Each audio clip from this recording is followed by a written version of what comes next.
ඊළඟ ගාන බලමු. 4 වෙනි ගාන. ඒකෙත් තියෙනවා m සමානයි 4 බෙදීම 9 කියලා දීලා ප්‍රකාශනයක් දීලා තියෙනවා 25 m ඝනයේ වර්ගමූලය ධන m ඍණ 1. මේ ප්‍රකාශනයේ අගය සොයන්න කියලා තමයි අපිට දීලා තියෙන්නේ. ඊට පස්සේ අපි m වලට අර දීලා තියෙන අගය ආදේශ කරනවා 4 බෙදීම 9 කියන එක. එතන 25 වැඩි කිරීම 4 බෙදීම 9 පූර්ණ ඝනය සම්පූර්ණ වර්ගමූලය ධන 4 බෙදීම 9 ඍණ 1. අපි ප්‍රකාශනයට m ආදේශ කරගන්නවා විදියට. ඊට අපි 25 ලියා ගන්නවා 5 වර්ගය කියලා. ඊට පස්සේ 4 ලියා ගන්නවා 2 වර්ගය කියලා. 9 ලියා ගන්නවා 3 වර්ගය කියලා.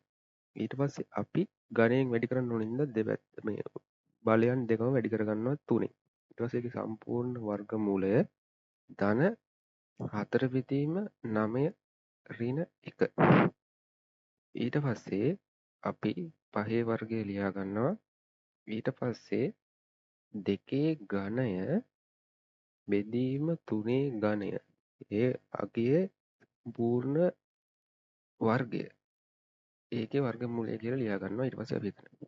ඊට පස්සේ 4 බෙදීම 9 ඍණ 1 අපි ඒදි භාවිත කරුවේ දර්ශක ලග්ගනක පාඩමේ තියෙන නීතියක්. ඊට පස්සේ 5 වර්ගයේ වර්ගමූලය කියන්නේ 5යි.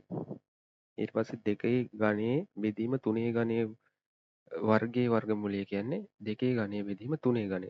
ඒක අපිට උත්තරේ එනවා ධන හෝ ඍණ කියලා. ඊට පස්සේ 4 බෙදීම 9 ඍණ 1. ඊට පස්සේ අපි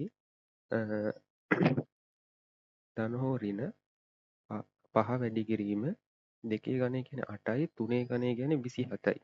ඒක ලියා ගන්න සුළු කරලා ඊට පස්සේ 4 බෙදීම 9 ඍණ 1 කියලා එනවා. ඊට පස්සේ අපිට m වලට අගය ආදේශ කරලා වර්ගමූලය සුළු කරුවට පස්සේ ඊට පස්සේ අපි ඒකෙදි ධන ඉස්සලාම ධන සලකුණ සලකලා බලනවා උත්තරේ කීයද එන්නේ කියලා. ඒකෙදි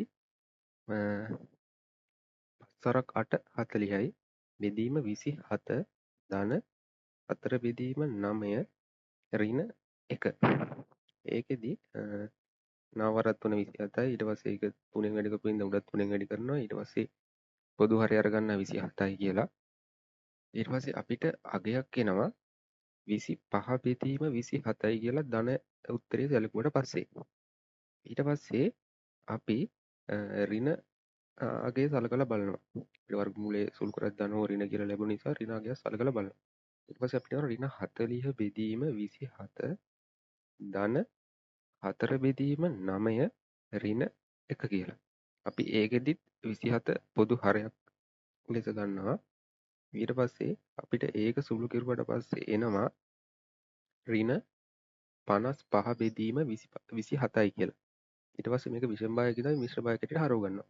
ඊට පස්සේ එනවා 27 ඍණ 1 ඍණ 2 1 කියලා එකක් මිශ්‍ර භාගයකට හරවද්දී අපිට උත්තර එනවා. අපිට ඒදි උත්තර දෙකක් ලැබෙනවා.